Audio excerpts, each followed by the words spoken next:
We are doing question 6 of the 2022 paper 1 ordinary level maths. So let's look at part A. We have a sequence formula. Here Tn is equal to minus 254 plus n minus 1 by 4, and the first question is finding T1. So we have to substitute 1 in for n, and let's see what value will be the result. So in the brackets, replace the n with 1, and we will multiply them. So we have a 0 as a result in the bracket.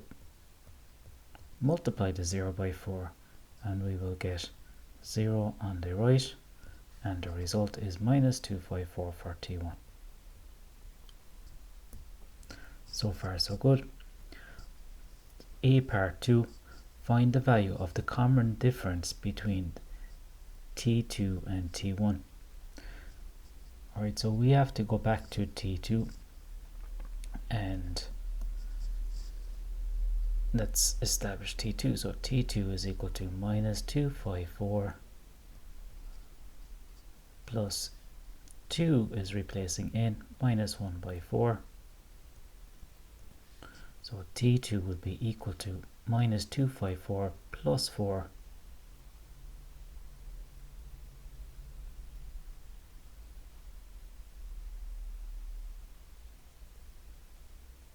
and we will get 250, which is negative. And we will go with T2 minus T1 is the common difference. We call that D.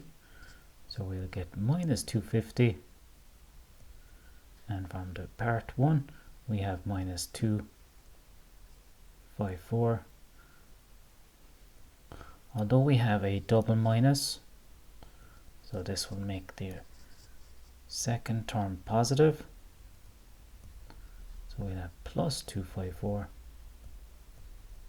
and that result will be 4. So the common difference is 4. On to part B. Find the smallest term where minus 254 plus n minus 1 by 4 is greater than 0. So in other words, what is the value of n for the first positive term? And we need to work out our algebra for that. So let's start off by multiplying n by the 4. So minus 254 plus 4 by n minus 4 by negative 1 is minus 4, and that's greater than 0. Okay, so that's multiplied out there. Alright, so let's sum everything together, and we'll get 4n minus 4 minus 254 is minus 258, and that's greater than 0.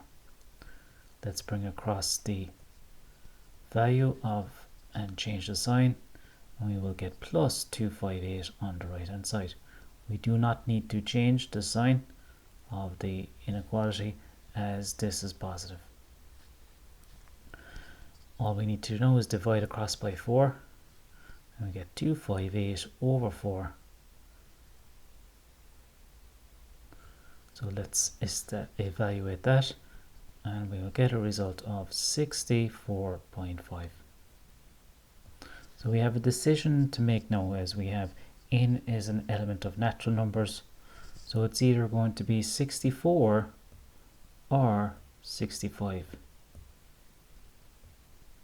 If we stay at 64, it will not exceed the 0, as that is the value at 0 is 64.5.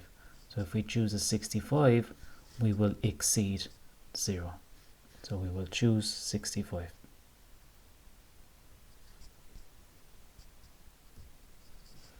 And on to part C now. We're doing a sum to n terms. So that means we're doing the sum formula, which is already established in this question as well, up here. So we have to find the value of n where the sum is equal to 0. That means all the terms sum up, and on the left hand side we'll have a value of 0. So let's multiply in and start solving. So inside the brackets we will have 2 by negative 254, which is negative 508. Okay, that's completed, and we have a plus 4 in and a negative 4.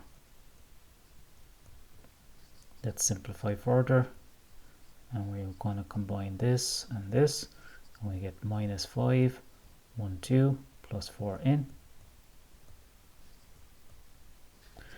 Okay, so this looks complicated with the fraction. So first of all, let's divide by 2. As we're going to use this one here. So we get in brackets minus 256 plus 2 in. And this is straightforward looking now. And now we're going to multiply by in. So we get minus 256 in plus 2 in squared. So let's solve this quadratic. So you have a choice here. You can use the quadratic formula, or we can factor the term. So let's do the factoring. So the highest common factor here is 2n. So we're going to take out 2n, and we will get 2n brackets in minus 2 divided into 256 is 128. Okay, so we can set either of those two terms to 0.